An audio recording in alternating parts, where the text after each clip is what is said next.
Okay, today is Monday, January 27th, 2025. We are having a Finance Committee meeting for ALCOSAN. We will begin with a roll call. Ms. Prater. Emily Kincaid. Here. Paul Klein. Here. Sylvia Wilson.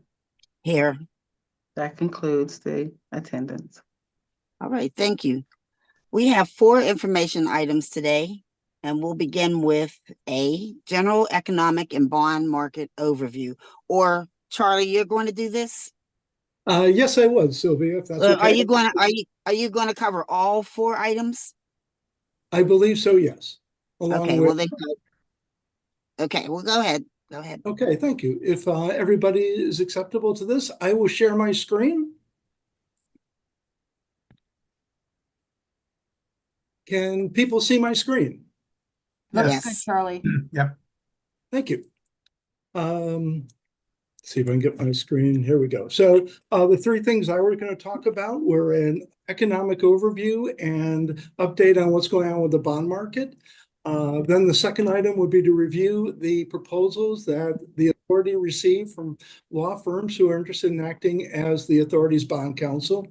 And then finally, give an update on the financial advisor relationship between BNY Mellon Capital Markets and ALCOSAN. So with that, why don't we talk about the economic update and market conditions. One thing to do is have an introduction. Myself, I'm Charlie Goodwin. I am head of public finance for BNY Mellon Capital Markets, and we are the authority's financial advisor. We have served in that capacity since 2005. So I'm looking at the bond market, and I apologize, I put this together on Friday, and of course, everything's changed over the weekend. Well, not everything, but some things have changed. As people may remember, on the Finance Committee, I presented an economic update at the Finance Committee and talked about how market expectations were that the Federal Reserve was going to be cutting interest rates in 2025. However, since that time, inflation has been persistently at about 2.9% compared to the Fed's target of 2%. So higher than the Fed expected, and what they really want to see to continue a policy of cutting short-term interest rates.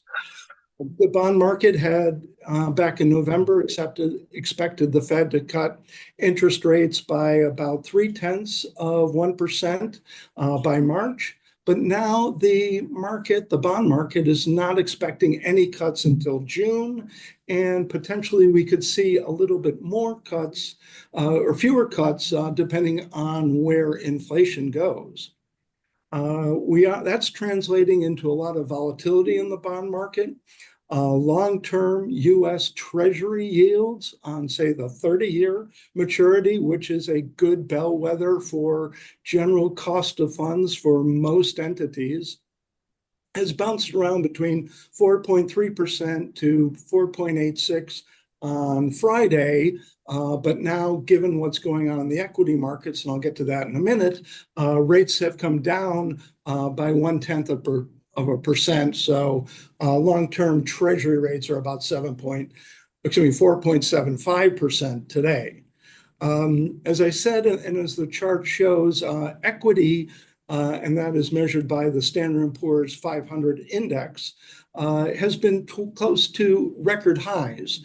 However, today there was some press over the weekend regarding artificial intelligence, especially a new equivalent of GPT that's a lot cheaper to produce. And so therefore, we're seeing a significant sell-off in US and global equities. So if you look at this chart here, on Friday, we're about 6,159 points on the index. Right now, we're down about 6,000 points. So a pretty big drop off in one day. Again, driven by some expectations as what's going on with artificial intelligence. The other big thing that's driving what's going on in the bond market is what's happening with our elected representatives in Washington, D.C. There's been a lot of talk about proposed tariffs, and there are significant concerns among bond market participants that those tariffs could create additional inflation that will prevent the Federal Reserve from cutting interest rates. In addition, as people may remember, back in 2017, under the first presidential Trump administration, the 2017 tax cuts were put in place, and those tax cuts are due to expire at the end of this year. And there is a lot of discussion in DC that the tax cuts will be extended for some period of time. And lower federal marginal tax rates mean less demand for tax-exempt debt. And that translates into potentially higher interest rates that ALCOSAN may have to pay on its bond issues. Furthermore, there are various congressional tax committees as they're looking at trying to balance the impact of extending the tax cuts on the federal budget. They're looking for ways to increase revenue to the federal government. And one way they might do that is to eliminate the tax exemption on municipal bonds. That would be pretty expensive for ALCOSAN. We would see the interest rates on your bonds go up about 2% per year. And that would translate into, say, for the proposed bond issue that ALCOSAN is looking to do, which is going to be about $300 million, that your annual interest expense could go up by $6 million for, say, the next 20 years.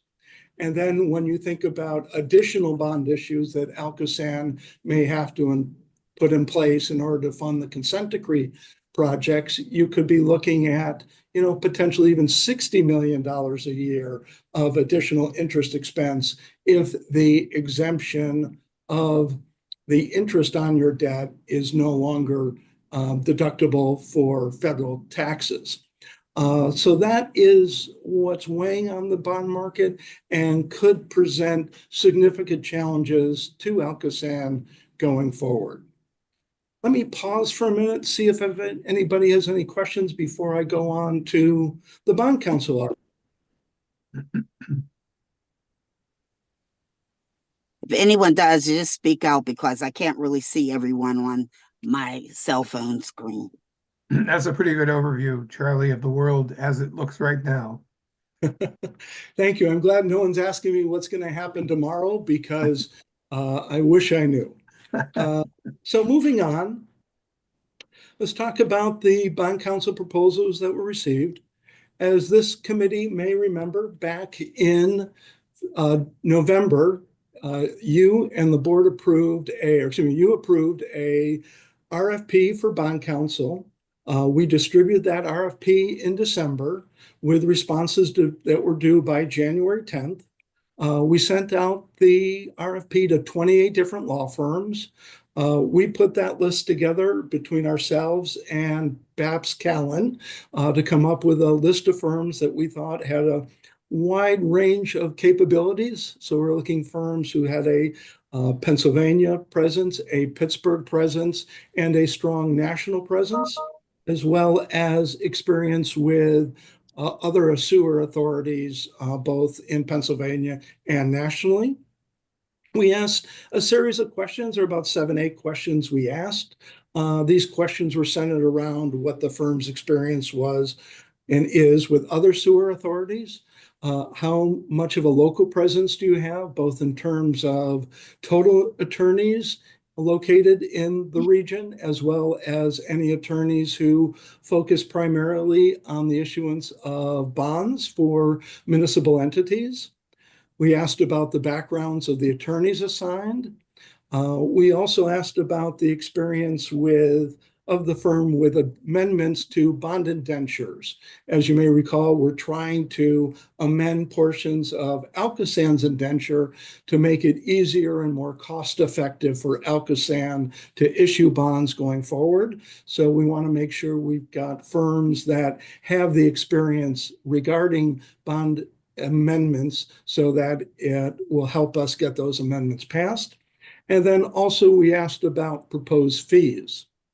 We received 12 responses from firms, and I thought almost all the proposals were very, very strong.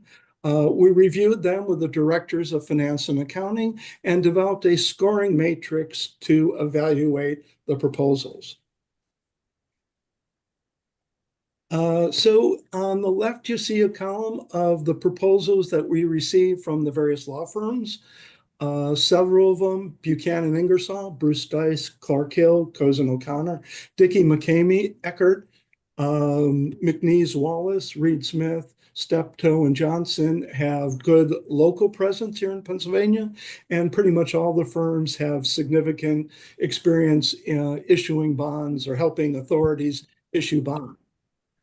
Based on the proposals received, we recommend a short list of Buchanan Ingersoll, Eckert Siemens, Canton Munchin, McKees Wallace and Nurek, and Stevens and Lee for the authority to consider. I'd like people to be aware that Eckert Siemens was the highest scoring firm of all the firms. Some of the areas they excelled in was significant experience with ALCOSAN as your bond counsel on several of your previous bond issues, namely your 2018, 2020, and 2022 bonds. They also have a very large Pittsburgh office and a large bench of bond lawyers who specialize in taxes on bonds. So those were some of the factors that allowed Eckert Siemens to be the highest scoring law firm. So in looking at that, that would be one of the firms that we would recommend to the authority to consider. The other firms had some very good capabilities, but maybe weren't as strong in one area or another as Eckert Siemens. But as I said, I was very pleased overall with the quality of pretty much every proposal we received. So I think there's some very strong firms for the authority to consider here. Before I move on to the financial advisory relationship, any questions on bond counsel?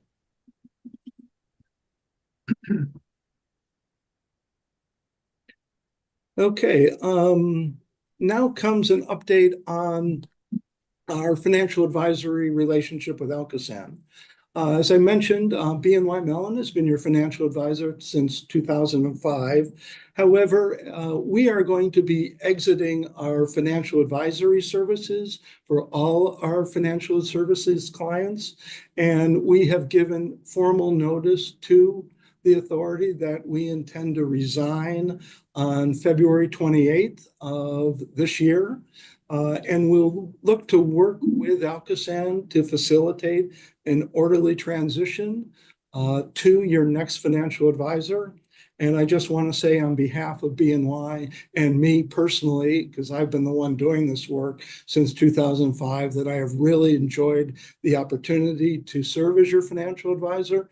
BNY Mellon, as you're aware, is a large customer of ALCOSAN, and I personally am an ALCOSAN rate player. So the work that ALCOSAN does in the community is very important to both BNY and to me personally. So thank you for that opportunity.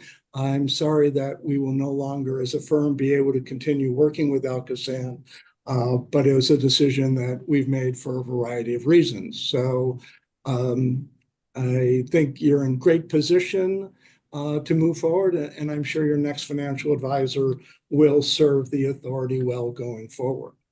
So that is the extent of my formal presentation. Be glad to take any comments or questions that people may have.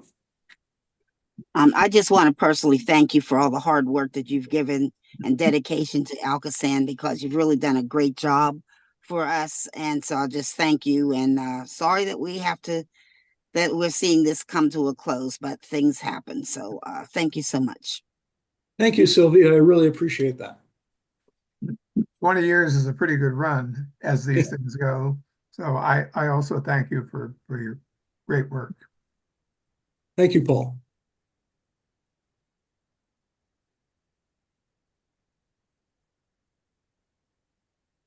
Okay, thanks. It appears that we now reached item D, the discussion of requests for proposals from firms interested in acting as the authority's financial advisor.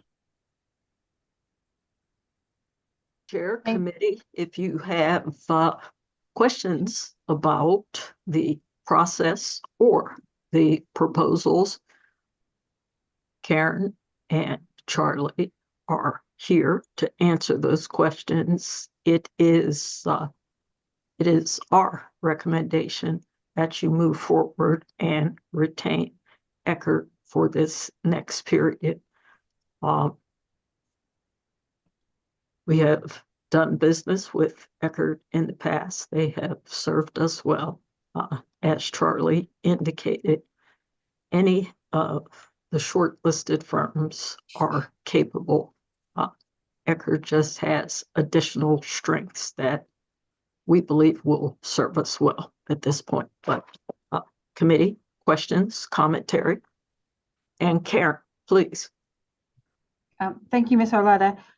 Back to informational item D, we will be looking to move forward at some point with an RFQ for the authority's financial advisor. So that's just because of the exiting of BNY Mellon from that relationship, we will be looking to look at new firms for that work. And so we would like for you, obviously, to understand and approve us being able to go out for an RFQ there for the financial advisor. Again, I can't thank Charlie enough for his years of service, his guidance, and helping in the many bond issues and financial updates that we've had over the last 20 years. He's been a tremendous asset to us, and we've greatly enjoyed working with Charlie. He's been wonderful. As far as the action item, I ditto everything that Ms. Arletta has said. We're looking to the committee to recommend to the full board the 2025 bond council for the new bonds, and also to help us through the consent process to be Eckert Siemens. And that's all I have. If there's any questions, please let me know. I'd be more than happy to answer them. I would say at this time it would be appropriate to take a motion to approve this recommendation for Eckert Siemens. Motion to approve. Second. All in favor? Aye. Aye. Okay. This item will be presented to the full board at our next board meeting. All right. I see there's no new business. Is there anything else at all? Madam Chair, I would be remiss if I did not take the opportunity to pile on thanking Charlie. Charlie survived me for all this time, but more importantly, he survived Bill Inks. That's a testimonial right there. But in all seriousness, he has definitely been the person we needed at the time we needed him. And his guidance, his consistency has been greatly appreciated. And the fact that he has appreciated working with a bunch of engineers who sometimes acted like we didn't take him seriously. Kudos to you, Charlie. Kudos to you, who never let us call him Charles. Oh gosh. Thank you, Arletta. That's very kind of you. At some point, I will regale with the committee the first conversation we had when we were appointed as your financial advisor. I have remembered that day vividly for the last 20 years, and I am so pleased to hear that I have met your expectations, because based on that first conversation, I thought for sure you were going to fire me the next day. So thank you very much. Okay, thank you all. And thanks for everybody who put everything together for this meeting. Thank you again, Charlie. And we are now adjourned.